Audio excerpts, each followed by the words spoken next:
भनेदेखि साँच्चै म चाहिँ तिमीलाई भन्दछु नयाँ गरी जन्मिन आवश्यक छ। हामी चाहिँ एउटा मुक्ति र एउटा उद्धार पाउनको निम्ति ख्रीष्ट येशूमा एउटा परमेश्वरको प्रेममा नयाँ भइकन जन्माउनु पर्दछ। आमेन। र यहाँनिर हेर्छौँ भने हामीले मुक्ति पाउनको निम्ति चाहिँ नयाँ गरी जन्माउनु पर्दछ।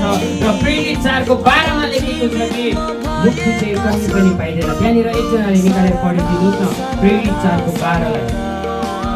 एकदम चर्को स्वरमा ठुलो स्वरमा प्रेरित 4:12 पढ्दै।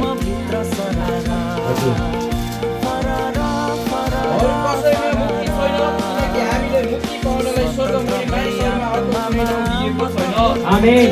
यहाँनिर चाहिँ के लेखेको छ अरू कसैमा चाहिँ मुक्ति छैन किनकि हामीले मुक्ति पाउनलाई स्वर्गमुनि मानिसहरूमा अर्को कुनै नाउँ दिएको छैन है।